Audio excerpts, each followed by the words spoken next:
Gloria a Dios. Gloria al Señor. Damos gracias al Señor por estar reunidos nuevamente,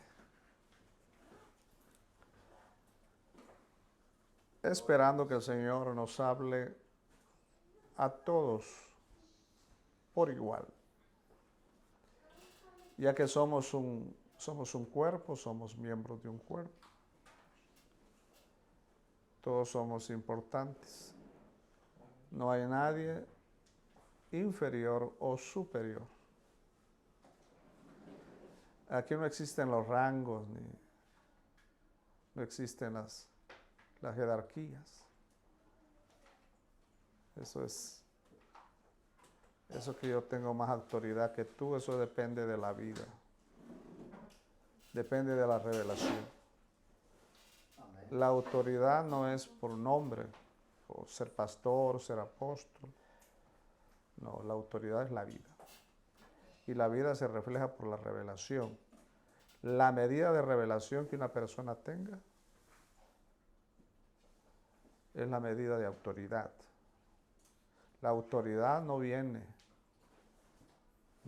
de un nombre. Por ejemplo, dijeron del Señor Jesús, cuando lo iban a ir a capturar, le dijeron los fariseos, ¿por qué no lo capturaron? Entonces él dijo, es que nadie ha hablado con él porque él habla con autoridad. Entonces es la palabra, la autoridad. Si una persona no tiene revelación, sino conocimiento, porque uno puede adquirir conocimiento buscando las notas de la... Hay Biblias que tienen muchas notas. O inclusive en el internet puede conseguir conocimiento. Pero esa es experiencia de otro, no de uno. Eso es ministrar con sombrero ajeno. El Señor tiene que revelarnos a cada persona que expresa la palabra. Por eso, 2 Corintios, capítulo 4, versículo 3 dice, pero si nuestro evangelio está aún encubierto, entre los que se pierden está encubierto.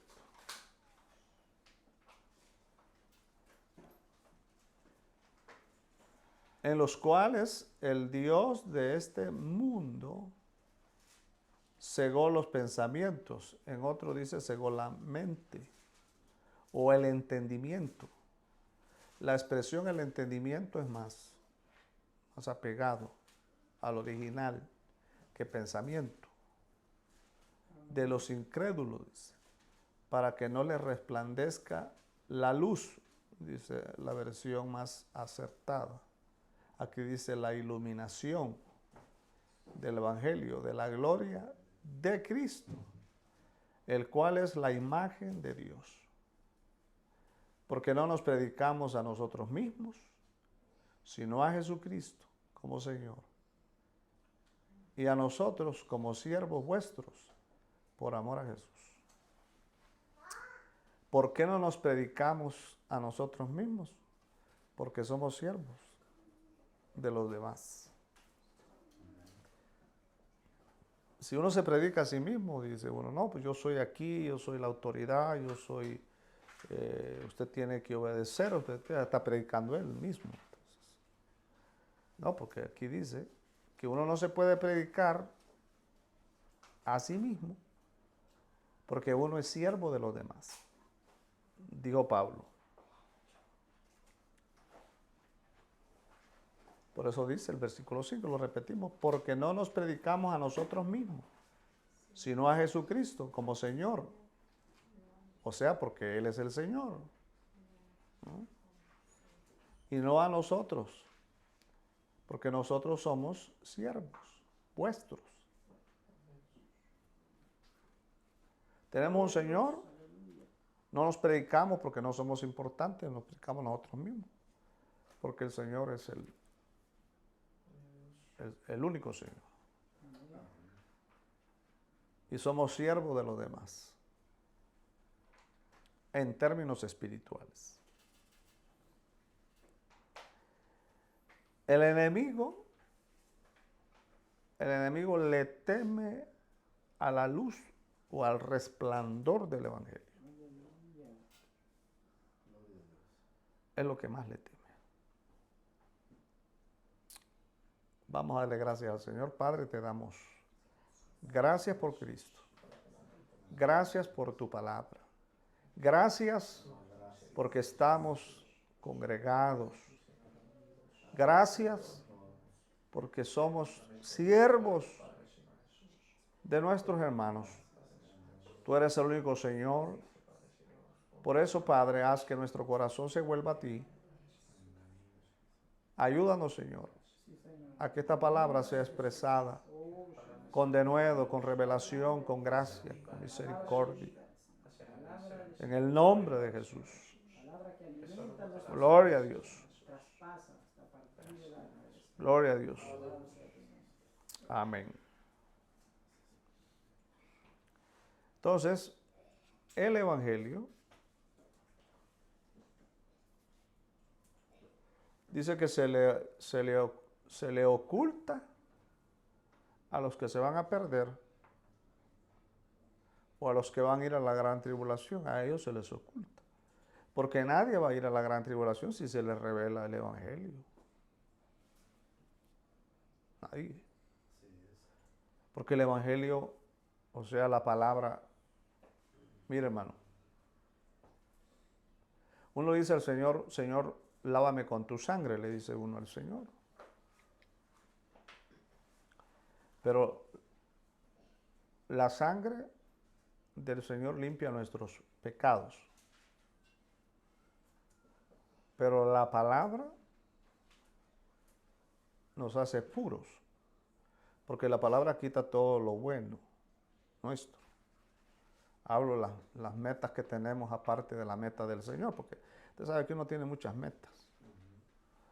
Irse a su país un día y el próximo año comprarse un carro o una casa. Uno tiene muchas metas, muchos propósitos.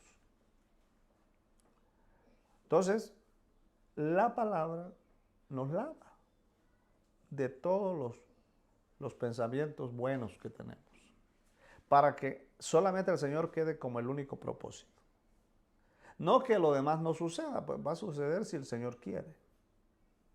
Si no, aunque le queramos añadir un pedazo a la estatura, dice, ¿para qué te preocupas? Dice, si de todas maneras no vas a lograr nada con eso. Entonces, el enemigo teme al resplandor porque lo deja al descubierto y porque usted se vuelve puro. Entonces, entre más revelación usted oye y entre más revelación usted recibe, usted es más puro. Porque es el agua, pues. Porque al Señor le salió de su cuerpo sangre para limpiar los pecados y agua, que es la palabra, para purificarlo de las buenas obras que vienen de nuestros esfuerzos. Eso que nos orgullece. ¿Ah? Cuando algo viene de nosotros, una prédica, por ejemplo, viene de nosotros, queremos alabanza, y si no nos la dan, queremos que nos digan qué bonito mensaje, y si no lo dicen, nos molestamos. Queremos que alguien, por lo menos alguien, hermano Dios, lo absorban. Es señal que ese mensaje no vino.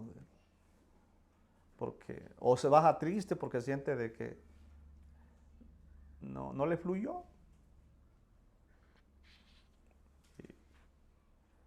Y pues es una tristeza porque que yo sea mecánico y me lleven un carro para que lo arregle y no lo pueda arreglar. Y no que para eso tengo taller, pues. Si soy un predicador y no tengo que predicar. Imagina que yo diga soy pastor, pero no tengo pasto. Entonces, como que dijera que soy cocinero y no cocino bien, pues ¿quién va a llegar ahí a comer? Y si llega, va a llegar para tomarse un café, pero no para comer. Entonces hay gente que va a las congregaciones no porque hay palabra, va porque hay mis hermanos de años, mis amigos. Pues sí, pero eso no nos va a ayudar a la hora de los problemas. Entonces, si yo digo que soy pastor, pues hermano, tengo que tener pasto, porque las ovejas comen. Y Aleluya. si solo hubiera sido el Señor y el muchacho, hubieran alcanzado 5 panes y 2 peces. Pero no eran 2. Eran 4,000 en una y 5,000 en la otra. Entonces, tenemos 20, digamos ahí, o 30 hermanos. Ya no alcanza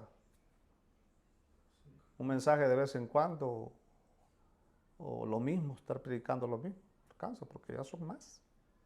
Tengo que tener más revelación.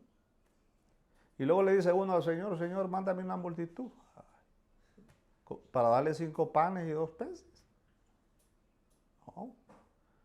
Entonces el Señor va a decir, pero ¿para qué lo voy a dar? ¿Qué les vas a dar?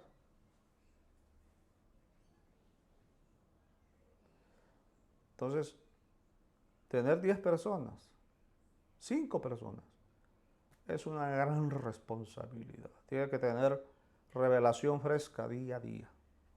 Ahora si va 10, 15 o 20, más y más y más y más.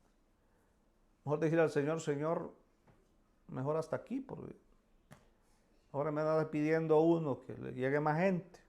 Mejor pedirle al Señor que le dé más revelación, porque la gente es nuestra responsabilidad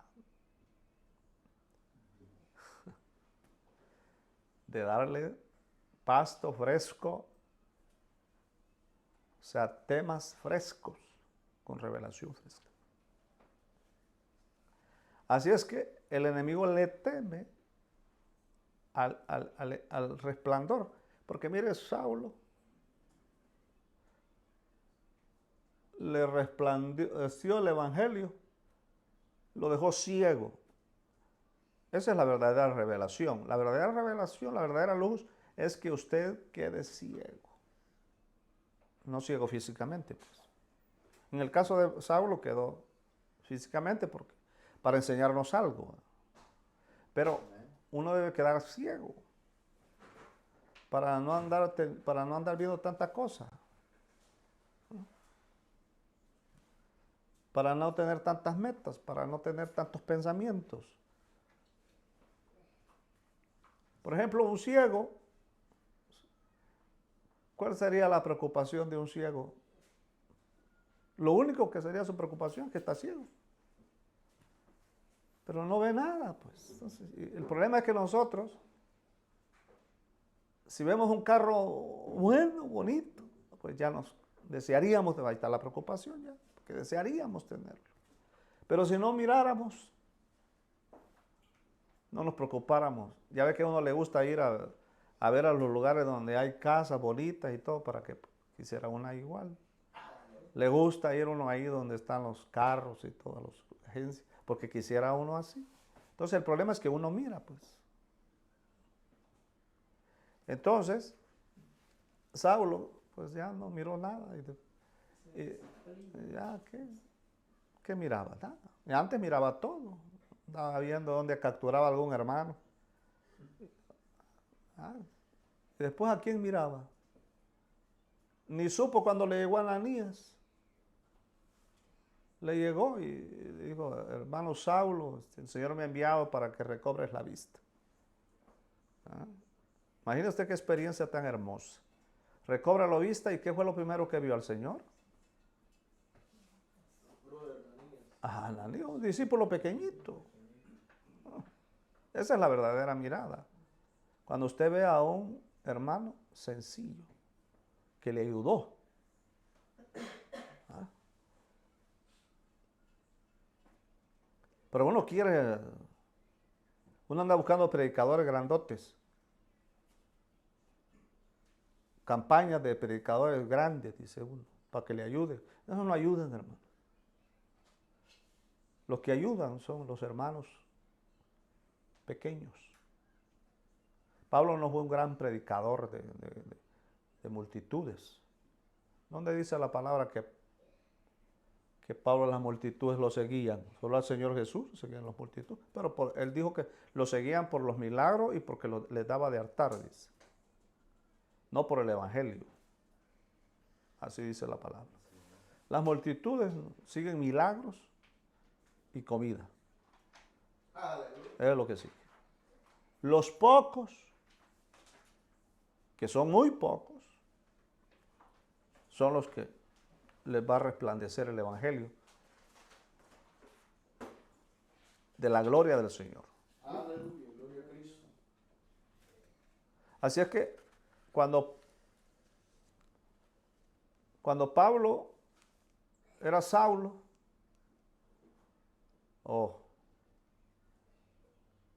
Saulo se sentía, unos dicen que no era caballo, que sí era, bueno, en aquel tiempo habían dos formas de transportarse, en burros o en caballo. Y si fuera en el mar, pues sería. Pero hay gente que dice que no andaba en caballo Saulo, y otros dicen que sí andaba en caballo, y otros que. La cosa es que el golpe fue igual. Sea burro, caballo, sea que alguien lo llevaba. Sí, pero el golpe fue igual.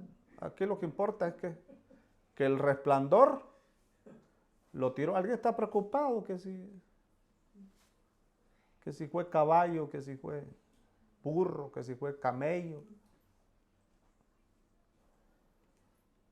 Si yo fuera una persona orgullosa, hablo como Saulo, ¿qué escogiera usted? ¿Un burro, un caballo o un camello? Pues todos escogeríamos un caballo. Entonces digamos que a lo mejor era caballo o caballa. La cosa es que se cayó. Aleluya. Pero qué conversión. ¿Por qué la conversión fue tan poderosa de Saulo? Por el resplandor. Porque esa luz era la señal que el evangelio sería grandemente revelado para él. Esa era la señal. Porque el Señor le da señales a uno de vida, pues, de lo que va a mostrarle el Señor a usted.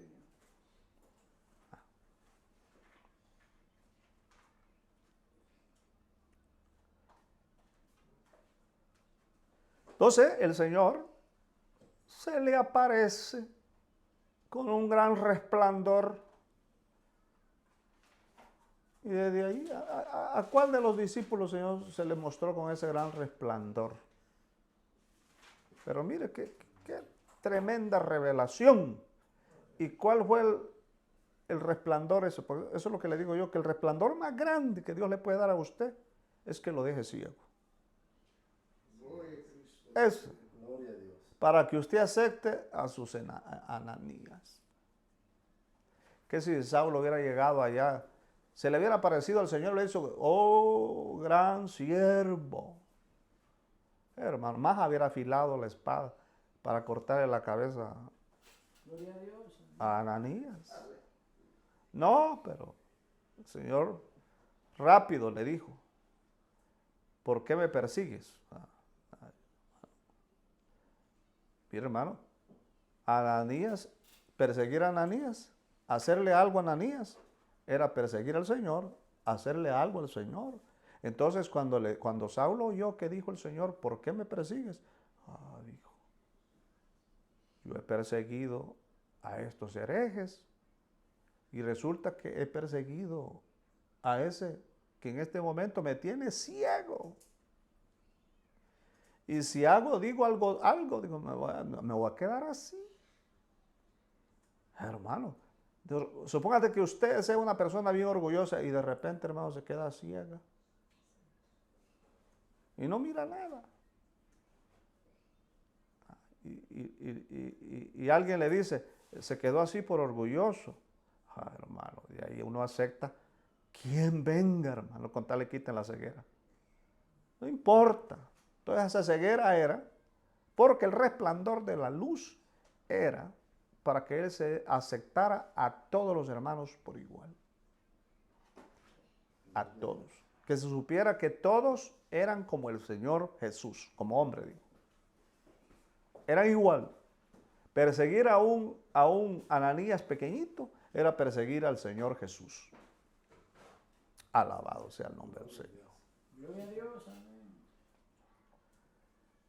Así es que era extraordinaria esa visita que el Señor le dio a Saulo, un discípulo pequeñito. Desde ahí Saulo comprendió que él sería pequeño, porque le pusieron Pablo. ¿Y qué significa Pablo? Pequeño.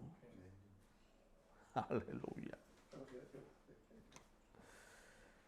Hermano, imagínense, hermano, la capital de Estados Unidos es Washington. Porque así se llamaba el presidente ese, George. Bueno, no sé que hubiera llamado George Pérez. ¿Usted cree que le hubieran puesto a la capital de Estados Unidos Pérez? Washington. Extraordinario apellido. Entonces, Pablo, yo le aseguro que su nombre, si hubiera querido Pablo que le hubieran puesto, si él hubiera sido un orgulloso, hubiera dicho, no, ¿y por qué Pablo?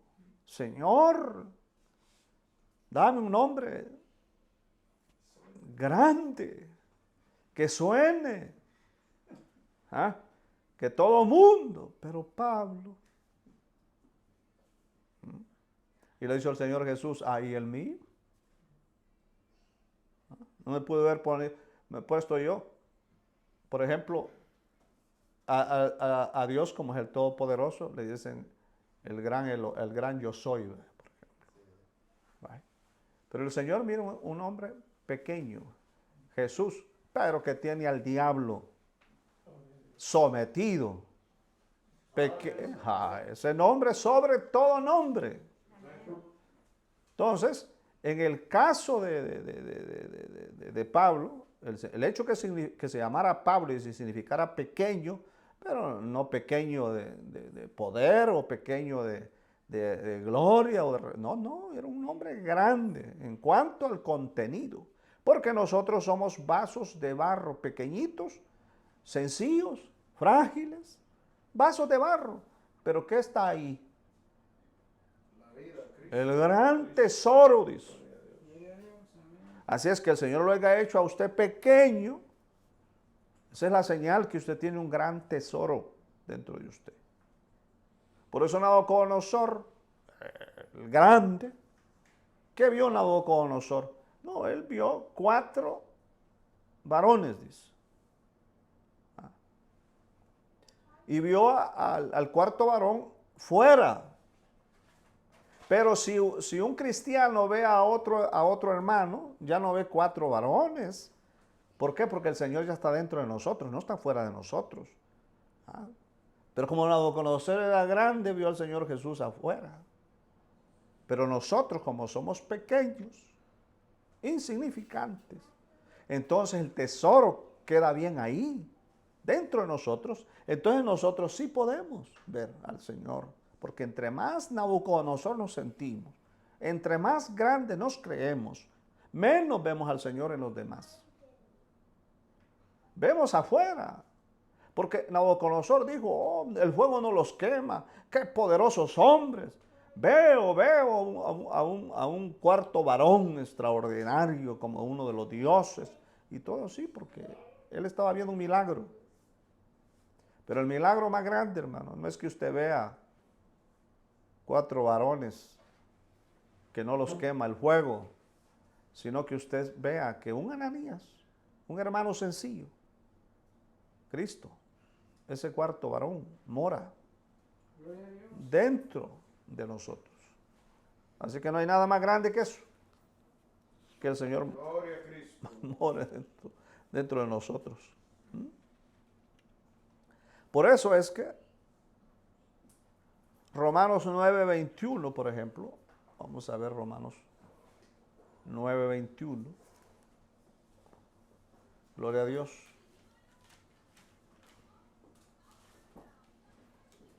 Nueve 21 dice.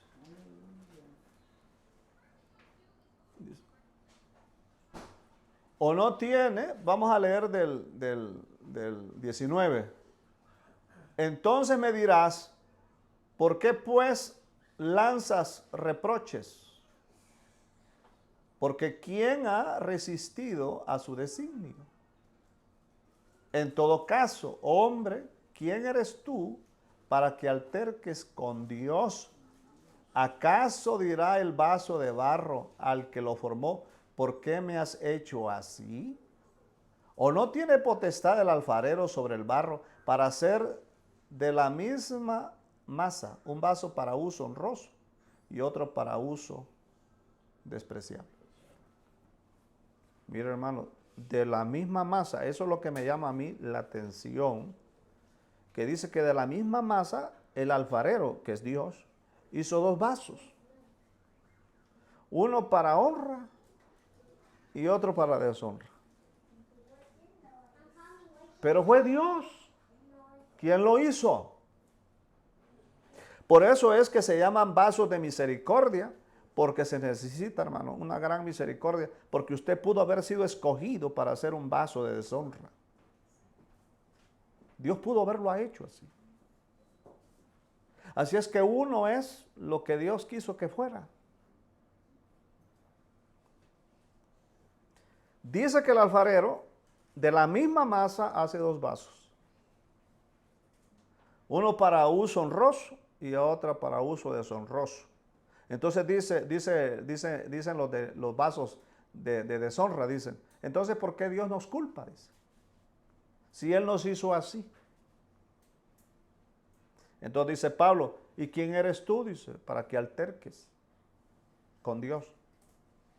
Si Él en su potestad decidió hacerte a ti para un vaso de ira y hacer al otro para un vaso de misericordia. Gloria a Dios, así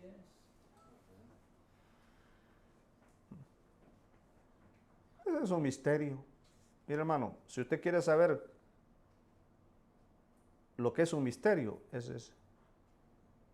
¿Cómo es que Dios hizo de una masa 2 vasos? Uno para ira, para que se pierda, y el otro para honra. Uno para contener la ira de Dios y otro para contener el tesoro de Dios, que es Cristo. Unos para que nunca reciban a Cristo y otros para que lo reciban. Porque fuimos escogidos desde antes de la fundación del mundo para hacer vasos de honra o de deshonra, para ir a la gran tribulación o a reinar al milenio, para ser pobre o para ser rico. Él decidió su pasado, su presente y su futuro. Así es, que lo mejor que hay que hacer es no altercar. ¿Qué es altercar? Decir, Señor, o mejor dicho, decir, es que como alguien que fue a trabajar y le dieron el primer cheque y dijo, agarró el cheque y dijo, solo por esto, y dijo la mala palabra, he trabajado 15 días. Dijo. Quería que le pagaran como abogado y nunca estudió. Nunca se preparó.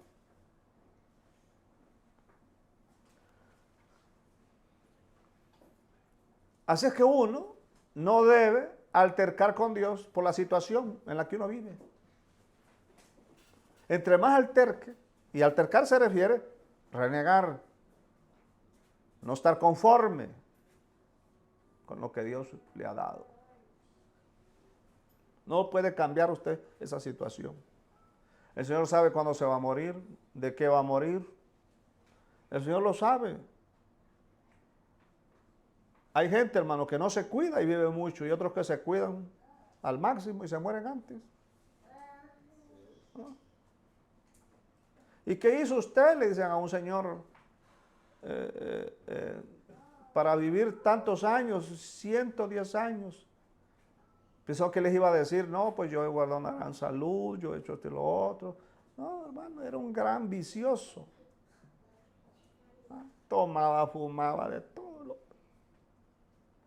Pero como Dios había decidido que viviera, y otros hermanos que se cuidan tanto, atletas se han muerto jugando, se han muerto. Entonces lo mejor es no altercar, no querer hacer nada para uno querer. Eso no quiere decir, hermano, que va a decir, pues ahora comer de todo y al fin y al cabo Dios ha decidido. No, no, no, porque eso sería una ignorancia. Lo que el Señor quiere enseñarle a usted es que usted no puede añadirle a una medida a su estatura, dice la palabra. Y que usted no debe preocuparse del mañana, porque el que sabe el mañana es el Señor. ¿Ah? Entonces nosotros no podemos altercar, porque el Señor decidió qué clase de vaso iba a ser usted. Él decidió la gracia que le iba a dar. Él decidió qué revelación le iba a dar. Hermano, uno puede desesperarse ahí, buscar en la palabra y decir, pero ¿por qué el hermano o hermana tal y que no son tan buenos y Dios les revela mucho? ¿Por qué? ¿Por qué pasa eso? ¿Por qué a este no le pasa nada? ¿Por qué al otro sí le pasa? ¿Por qué este es más malo y mire cuántas cosas buenas? Bueno, es que Dios decide todo.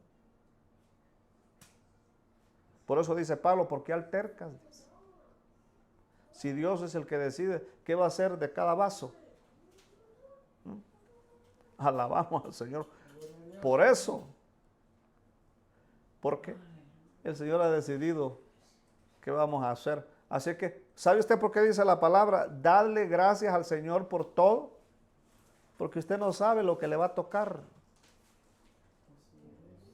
Si el Señor dijera, dale gracias porque Él hace todo bueno para ti, entonces. Pero cuando dice, dale gracias por todo, se refiere de que usted no sabe lo que le va a suceder mañana. Entonces prepárese para dar gracias para lo bueno o dar gracias para lo malo, porque el Señor ha decidido hacer de usted un vaso y poner ahí en cada vaso su destino, porque el Señor es soberano. Así es que según Romanos, que leímos, nosotros fuimos hechos para un propósito específico. Por ejemplo, los focos tienen un propósito específico, que es recibir electricidad para dar luz. Si el foco no pudiera expresar la luz por la cual fue hecho y no pudiera, de nada sirve. De nada sirve. Si un vaso, por ejemplo, o una botella, por ejemplo, no pudiera contener un refresco, no sirve para nada. Porque a esa botella la hicieron para un propósito específico, a un foco lo hicieron para un propósito específico, y a usted lo hicieron con un propósito específico. Si yo le preguntara a usted, ¿cuál es el único propósito más grande que Dios quiere para usted? Porque hay gente que me dice a mí, y muchos, es que yo no sé, dice, lo que Dios quiere, dice. Yo quisiera saber, dice, el propósito de Dios. Bueno, Pablo dice que el único propósito por el cual Dios lo creó a usted y por el cual lo salvó es para contenerlo a Él. Gloria a Dios, amén. Y expresarlo. Sí, Y representarlo. gloria a Dios. ¿Para qué lo hizo un vaso de barro? Un vaso de honra. Para contener a Dios y expresarlo. Eso fue lo que el Señor, por el cual lo creó a usted. Así que no debe preocuparse, ¿será que yo voy a ser un gran predicador? un gran apóstol, un gran... Señor, haz que yo haga maravillas. Señor, ayúdame, Señor. Haz que cuando yo predique, Señor, se conviertan hasta los más rebeldes, Señor. Y hermano, ese no es el propósito por el cual lo creó Dios. Dios no nos creó para ser predicadores, no nos creó para hacer milagros, prodigios y señales. Dios no nos creó, hermano, para ganar multitudes. Dios nos creó para eso. Dios nos creó para contenerlo a Él. O sea, contener a Cristo, expresar a Cristo, adorar a Cristo, comunicar a Cristo. Solo para eso nos creó. Si los milagros se van a acabar, las señales se van a terminar, ¿qué es lo que a usted le va a quedar por toda la eternidad? El contenido. Cristo.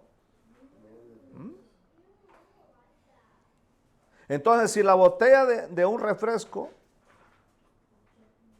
no pudiera contener un refresco, entonces no sirve para nada. De igual manera, si nosotros no podemos contener a Dios, somos insensatos y somos una contradicción. Porque ¿para qué Dios me creó a mí? ¿Para qué Dios me hizo, pues? Así que ya no ande preguntando usted, ¿qué querrá el Señor de mí, hermano? ¿Por qué Dios me salvó? ¿Qué irá a hacer de mí? ¿Qué clase de siervo iré a ser? No, es una sola decisión Dios tiene. Hacerlo un vaso para contener a Cristo, poderlo expresar y ofreciendo a Cristo a los demás, es ofrecer adoración a Dios. Cuando nosotros ofrecemos a Cristo, expresamos a Cristo. Si usted quiere saber cuál es la adoración, muchos creen que la adoración es, Padre, te adoro porque eres grande, eres poderoso. Eso es verdad, pero es secundario. Lo grande es expresar a Cristo. Cuando usted expresa a Cristo, cuando expresa la palabra referente a Cristo, esa es la máxima adoración. ¿Ah?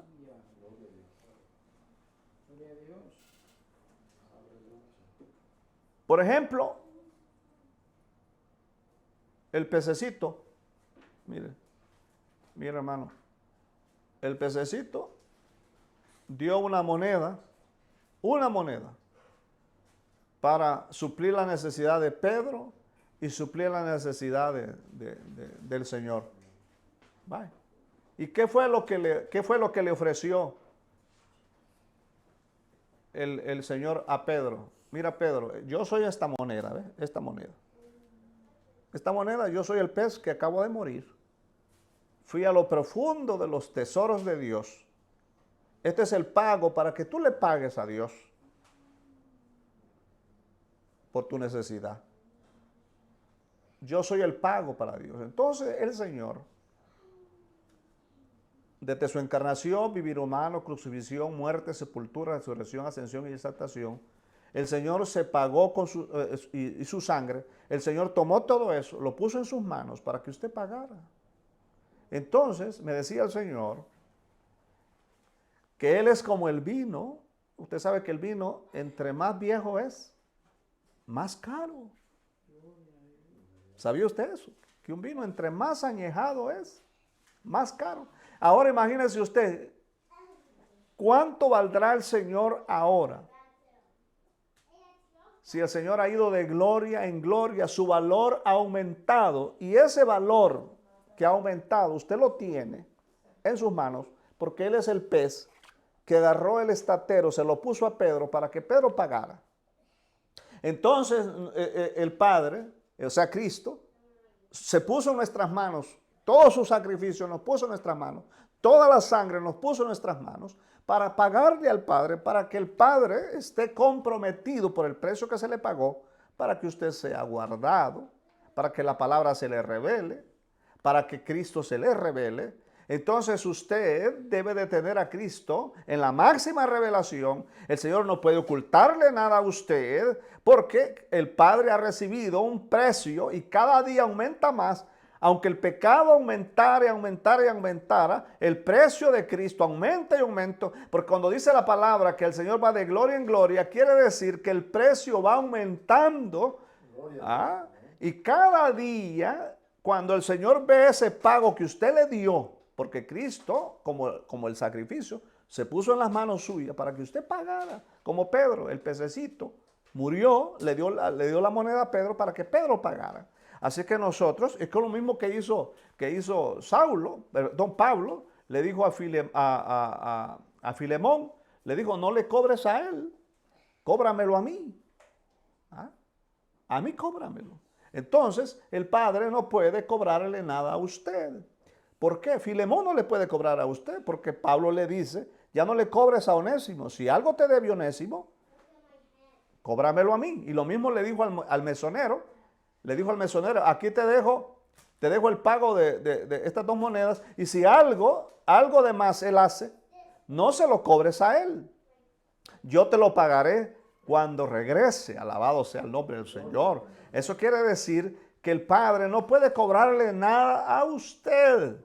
No puede exigirle. Yo no sé por qué las personas quieren agradar a Dios haciendo cosas, si a Cristo pagó por usted para que el Padre pueda hacer por usted todo. Esa es la forma de vivir el Evangelio. Entonces, yo me imagino que Dios se pone triste, diría Dios, qué lástima que este hijo mío no sepa que ya mi hijo se dio como precio, como pago, para que él viva Gloria a Jesús. fiel, para que él viva en santidad, para que la palabra se le revele, para que los misterios de Cristo le sean revelados, para que los frutos de Cristo le sean dados, para que el Señor se glorifique en él, para que él llegue a la medida del varón perfecto, para que él se perfeccione, para que él llegue a ser perfecto como yo soy perfecto. Todas esas cosas Cristo ya las pagó. Usted nada más tiene que hacer es expresarlo y darle gracias. ¿Qué es expresar? Dar gracias por todo. Aleluya. Mire, hermano, usted le dice al Señor, Señor, te doy gracias, porque no, en la mañana pues, te doy gracias, Señor, porque yo no sé qué es lo que me repara este día. Te doy gracias por lo que venga, sea bueno o no sea bueno, sea agradable o no sea agradable. Usted no sabe si en la mañana y en la tarde usted tiene aplastado su carro. ¿No ha pasado eso? ¿Ah? Que de repente el carro está aplastado. O no tiene trabajo. O amaneció con la flu. O con un problema sin control. Entonces usted le da gracias al Señor desde la mañana por todo. ¿Qué quiere decir por todo? Antes que le suceda, pues, Señor, te doy gracias. Y yo le aseguro, hermano, mire, delante de la presencia del Señor, que si usted hace eso, sea cual sea la situación que le venga, no lo va a amedrentar, lo va a encontrar preparado, porque en el agradecimiento va la fortaleza. Porque usted es un vaso de barro y somos frágiles y cualquier cosa puede pasar con ese vaso. No nos hizo vasos de hierro, no nos hizo como estos adornos. No nos hizo así, nos hizo frágiles. Y luego dice que la mujer es más frágil todavía. Gloria a Dios. Amén. Aparte que somos barro frágil, la mujer es más frágil. Cualquier cosa puede suceder. Cualquier cosa puede suceder durante el día. Pues dale gracias al Señor por todo. Esa es la forma de adorar. Esa es la forma de no dejarle al diablo nada. Nada. Nada. Y no hay cosa más grande que darle gracias al Señor. Comenzando porque nos hizo vasos de honra. Vaso de honra, hermano. A pesar que usted sea como sea, el Señor lo hizo vaso de honra. Cuando yo sea como sea, me refiero a pesar que le suceda lo que le suceda. ¿Le han sucedido problemas a usted en la vida? ¿Se le menguaron cuando se recibió al Señor o le aumentaron? ¿Cuántas cosas nos ha pasado? ¿Cuántas? Y sabe usted, hermano, por qué sufrimos tanto antes, pues. Ahora ya menos, gracias al Señor. ¿Sabe por qué? Porque nosotros solo esperábamos cosas buenas. Por eso que siempre orábamos al Señor para decirle, Señor, Señor bendíceme, Señor guárdame, Señor, que no me pase nada, Señor, que mis hijos sean benditos, Señor. que mis hijos, todo era positivo, positivo, positivo. Nadie oraba por la otra parte que dice Pablo, yo soy agradecido en todo, en la escasez o en la abundancia. ¿Ah? Cuando tengo, cuando no tengo. Entonces, nosotros solamente damos gracias al Señor por las cosas buenas que nos llegan y las cosas malas que. Y ese es el problema por el cual sufrimos. Sufrimos porque nosotros solo somos agradecidos y las cosas malas que nos suceden se las atribuimos al diablo y las cosas buenas que nos suceden se las atribuimos al Señor. Y a veces el diablo no tiene nada que ver ni en lo uno ni en lo otro porque usted fue hecho un vaso de barro. ¿Ah? Y honrarlo al Señor significa que usted como vaso de barro puede honrar al Señor en la fragilidad, en el sufrimiento, en cualquier cosa. Un vaso de barro se puede quebrar fácilmente. ¿Ah? ¿Cuántas veces no nos hemos quebrado? ¿Cuántas veces no hemos sufrido? ¿Cuántas veces no hemos pasado tanta cosa? ¿Cuántas veces no hemos llorado? ¿Cuántas veces, hermano? Porque todos somos frágiles. Entonces el secreto está en que sepa para qué Dios lo creó. Y antes de que el día comience, usted dígale, Señor, sea cual sea la situación, yo te doy gracias. Pueda que hoy tenga escasez o pueda que hoy tenga abundancia. Pueda que ahora me pase algo que no me agrada y pueda que sí. Todo depende. Así es que yo soy agradecido por todo. Entonces, por eso dice el Señor, por ejemplo, dice el Señor, hagamos, dice Génesis, no leemos las escrituras, solo se las doy. Génesis 1, 26, 27 dice, hagamos al hombre a nuestra imagen, conforme a nuestra semejanza, dice. Y creó Dios al hombre a su imagen. Y en el versículo 26 dice, a nuestra imagen, mire, dice, hagamos al hombre a imagen, hagamos, por eso dice el plural, ¿verdad? Dice, hagamos al hombre a nuestra imagen, conforme a nuestra semejanza. Dios creó al hombre a su imagen. Ahora en el versículo 26 dice, creó Dios al hombre a su imagen. En una parte lo dice plural y en otra parte lo dice singular. Ahora, ¿es Dios singular o plural? Porque en una parte dice, hagamos al hombre conforme a nuestra imagen y semejanza, dice. Y luego dice, a imagen de Dios lo creó. En una parte el Señor habla plural, en otra parte el Señor habla singular. Eso se refiere de que Dios es tres y a la vez es uno. ¿Y cuál es el problema de las personas? Que la mayoría de las personas, hermanos, cristianos, es que no distinguen lo que es el Padre, lo que es el Hijo y lo que es el Espíritu. Ellos piensan que el Padre es uno, que el Hijo es otro y el Espíritu es otro. Y uno lo tiene en la mente así.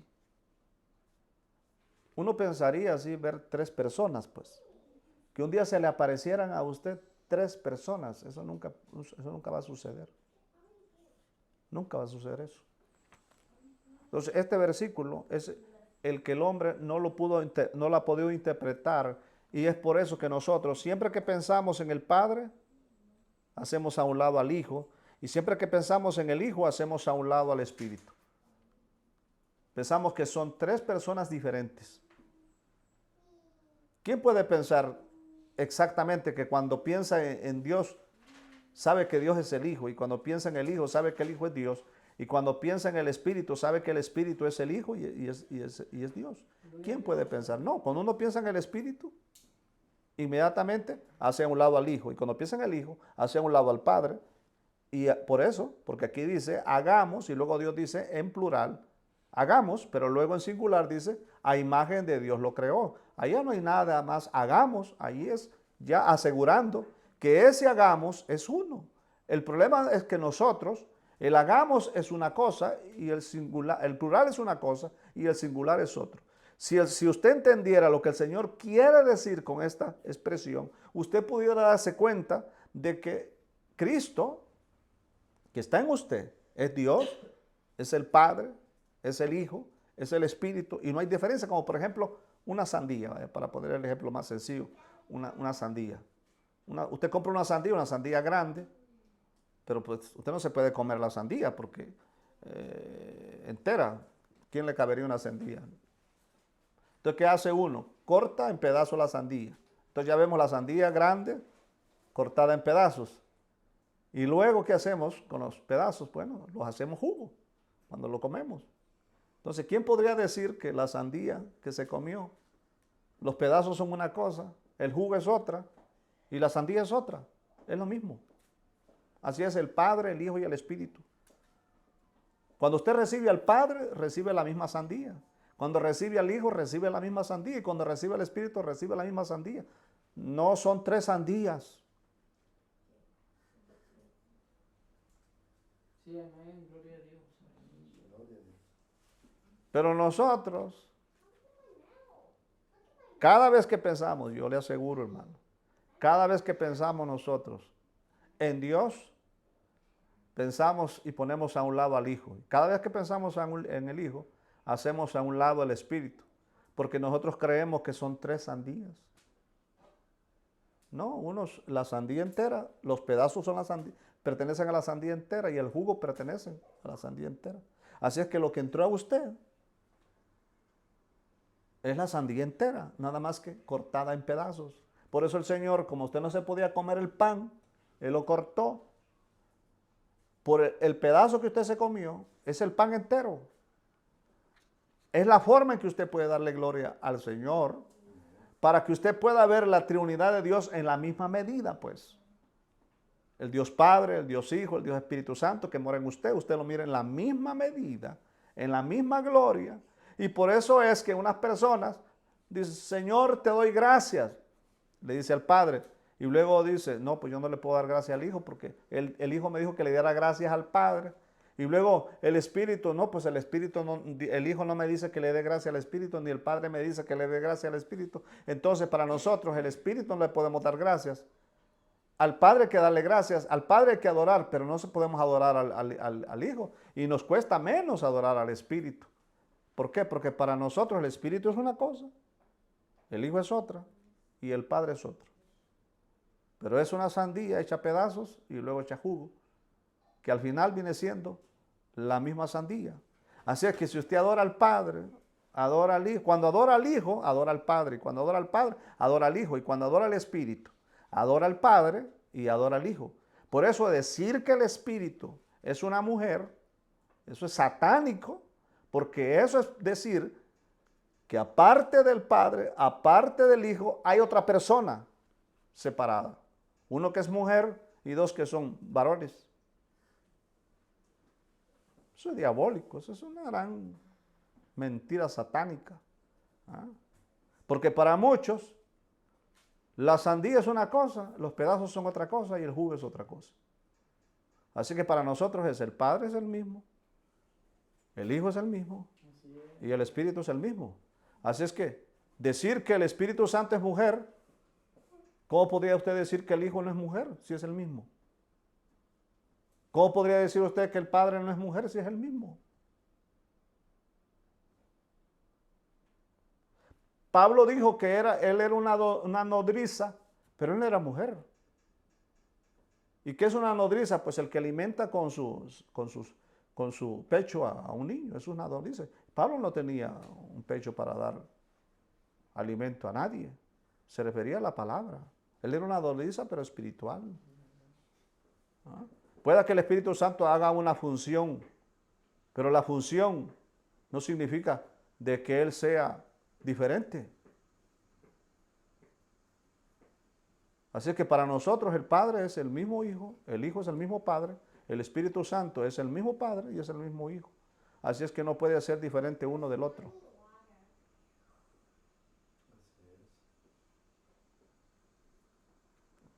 Dice, gloria a Dios, hermano, porque mire, hermano, yo cuando entendí esto, hermano, dije yo, bueno, aquí ese concepto de que el Espíritu Santo es femenino, eso queda más diabólico que lo diabólico, hermano. Eso es perder perder la meta.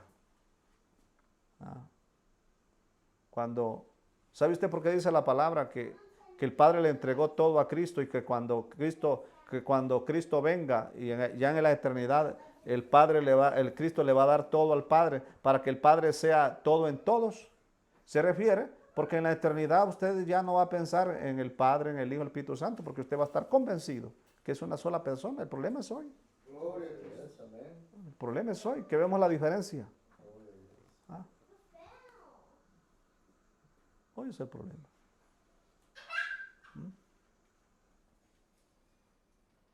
Así es que si usted tiene y dice que Dios es más que uno, usted es un hereje. Dice. Es un hereje.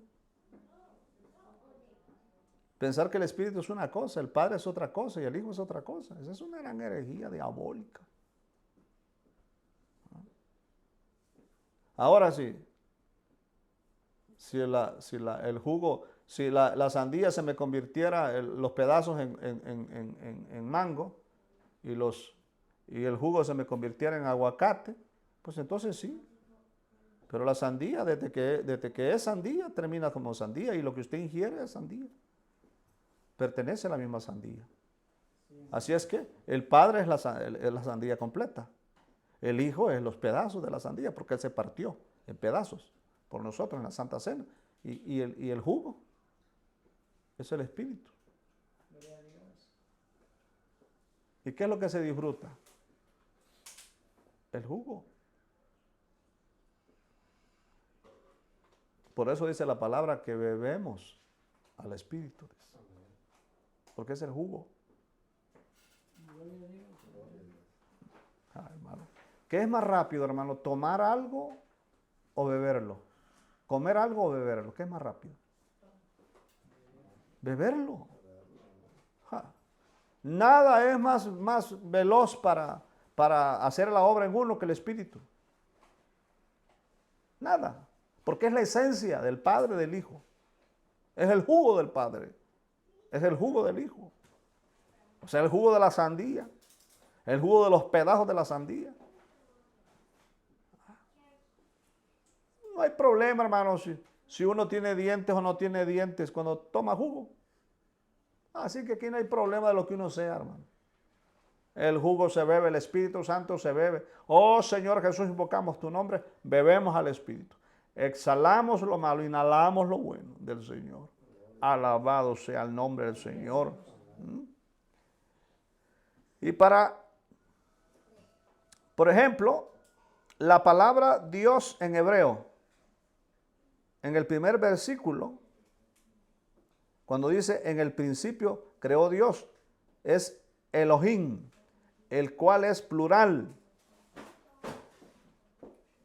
Sin embargo, en hebreo la palabra creo es un predicado singular. Fíjese. Así es que Elohim es plural. Y cuando usted dice creo, es singular. Así es que cuando usted cree que el Elohim, que es un nombre plural, usted cree que es singular. Porque según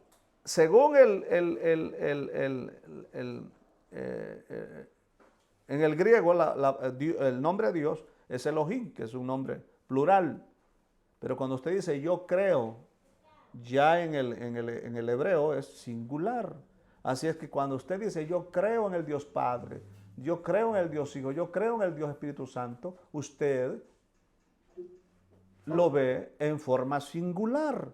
No está diciendo que usted cree en el Padre en una forma y también cree en el Hijo en otra forma y cree en el Espíritu en otra forma, porque entonces usted estaría viendo tres dioses. Así es que su creer, su fe, la verdadera fe, que viene de la verdadera revelación, usted verá que el Padre, el Hijo y el Espíritu Santo es singular, no es plural.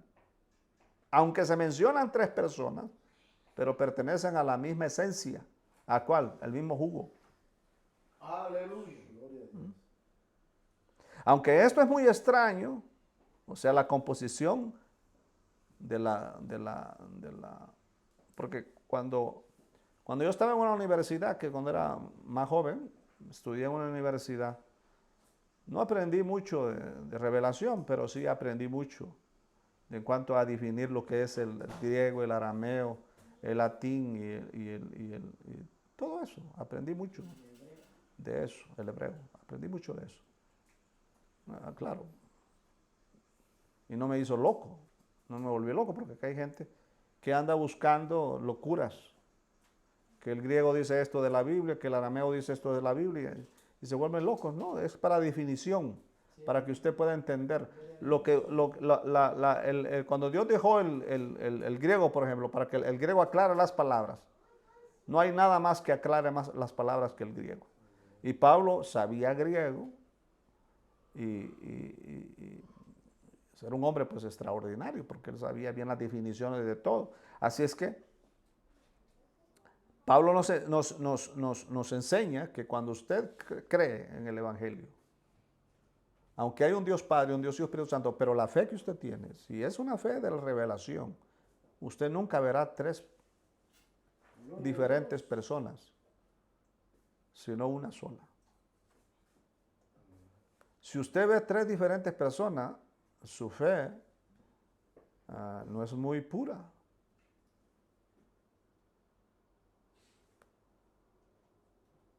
Una vez yo le pregunté a una persona que cómo él creía que era Dios. Decía que él creía que era con una gran barba. Larga, así decía. Y así lo miraba él. ¿Vale? Y la palabra dice que a Dios nadie lo ha visto jamás. Nadie. Pero dice la palabra que Dios se hizo carne. Es el verbo, pues el verbo es Dios. Se hizo carne. ¿Vale? Ese hombre hecho carne, que es Jesús, la medida de la santidad de Dios es la medida de la santidad de esa carne. ¿Ha visto usted una carne tan santa como Dios? Porque Dios hizo esa carne conforme a lo que Él era. Por eso dice, el verbo se hizo carne, Dios se hizo carne. Tomó de lo que Él era para hacerse carne. Y ha visto usted que una carne, que es carne, que dijo el Señor, tóquenme y vean que yo traspasaba las paredes. ¿Cómo podría usted entender eso? ¿Sabe usted por qué el Señor traspasó las paredes cuando resucitó? Siendo de que Él tenía carne y hueso. Porque Él les dijo, tóquenme y verá que yo tengo carne y hueso, que yo no soy un espíritu. Entonces, si Él tenía carne y tenía hueso, ¿cómo traspasó las paredes? ¿Para qué el Señor hizo eso? ¿Por qué cree usted que el Señor hizo? Para darles a entender a ellos que Él podía entrar a ellos. Que de ese momento, el Jesús que había estado afuera, al que ellos se habían acostumbrado, que tocaba la puerta y abría para entrar, ahora podía entrar sin tocar la puerta. Así es que ese Jesús que andaba con ustedes y los abrazaba, pero por fuera de ustedes, ahora los voy a abrazar dentro de ustedes. Alabado sea el nombre del Señor. ¿Por qué? Porque es el Espíritu. Y el Espíritu tiene cuerpo. Porque Dios tiene cuerpo. ¿Y cuál es el cuerpo de Dios? Pues su carne. ¿Y cuál es el cuerpo de Jesús? Pues su carne. ¿Y cuál es el cuerpo del Espíritu? Es su carne. ¿Por qué? Porque Dios Padre, Dios Hijo, Espíritu Santo, y los tres son una sola persona.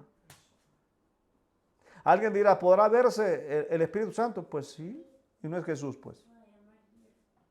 ¿Podrá verse el Padre? Pues sí, pues, y no es el Hijo, pues.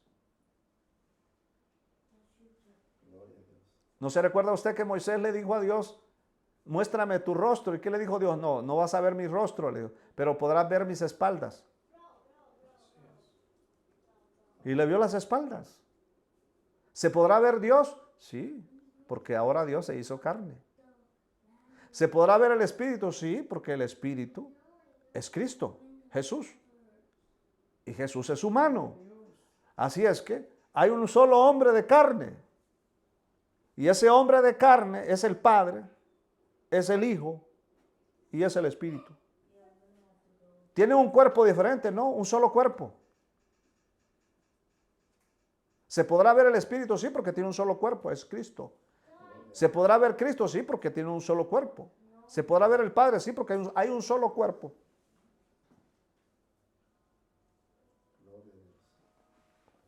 Ahora, ¿cuál sería el cuerpo del Espíritu Santo para que lo miráramos nosotros con cabello largo como mujer?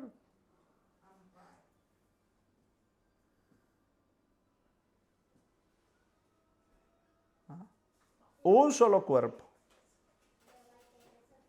Y ese cuerpo es del Padre, ese cuerpo es del Hijo y ese cuerpo es del Espíritu. Ahora puede comprender usted que el Padre, el Hijo y el Espíritu Gloria a Dios, aleluya. son una sola persona. ¿Por qué? Porque tienen personalidad. ¿Y cuál es la personalidad? El cuerpo.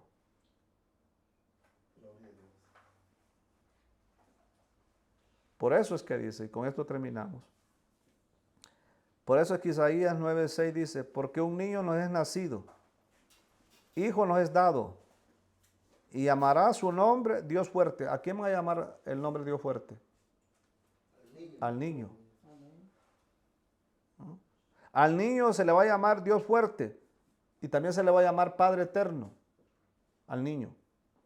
¿Usted ha visto un niño que sea Dios fuerte, hermano? Si un niño es bien débil, hermano. ¿Ah?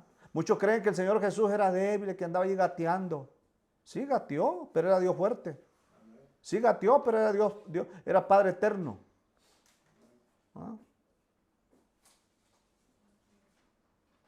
¿Puede entender usted que un niño pequeño es llamado Dios fuerte? Todos los cristianos están de acuerdo con la profecía de este versículo. El niño aquí mencionado se refiere al niño nacido en el pesebre de Belén, quien no solo es llamado Dios fuerte, sino también Padre eterno. Como niño que nos es nacido, es llamado fuerte. Y como hijo que nos ha sido dado, es llamado Padre eterno o Padre de eternidad. Esto es muy extraño. Cuando el niño es llamado Dios fuerte, es el niño o Dios. Es Dios. Dios es el niño y el niño es Dios. El niño es el Padre, el niño es el Hijo, el niño es el Espíritu. Y ese niño cuando nació, ahora van a decir que el niño es una cosa. Porque cuando piensan en el Espíritu dicen, no, pues el Espíritu es grande, ese nunca fue niño.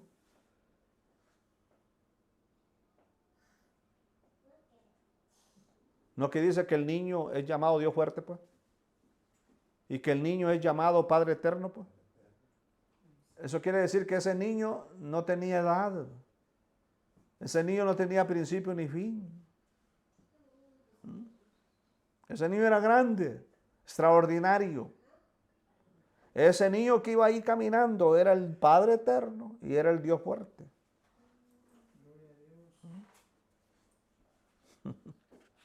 Alabamos al Señor. Gloria a Dios.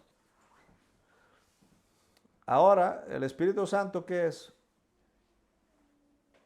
Una cosa. El Padre es otra cosa. El Hijo es otra cosa. No. Ahora, si el niño es Dios fuerte y el niño es el Padre eterno, ¿cuánto más lo podemos definir como uno solo? Al Padre, el Hijo y el Espíritu Santo.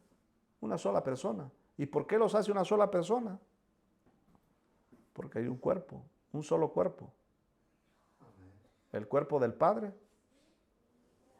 que es la carne, el cuerpo del Hijo, que es la carne, y el cuerpo del Espíritu, que es la carne.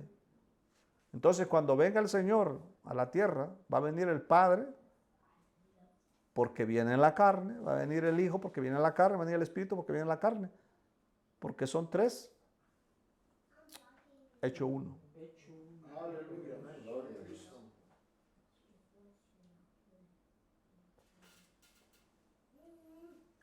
Porque una persona, hermano,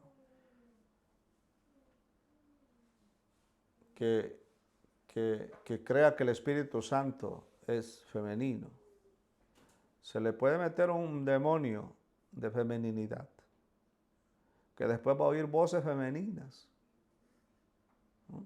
Y va a creer que es el Espíritu el que le está hablando. Hay gente que termina loco por esa clase de herejías. Puede entrar un demonio de feminidad dentro de una persona. Porque no hay insulto más grande que hacer que el Espíritu, que es lo que más inhalamos cuando invocamos. Cuando decimos, oh Señor Jesús, invoco tu nombre, lo que ingerimos es al Espíritu Santo. porque es la esencia del Padre, la esencia del Hijo y la esencia del Espíritu. Que el Señor tenga misericordia de todos y la sangre nos cubra. Gloria a Dios. Alabado sea el Señor. Aleluya.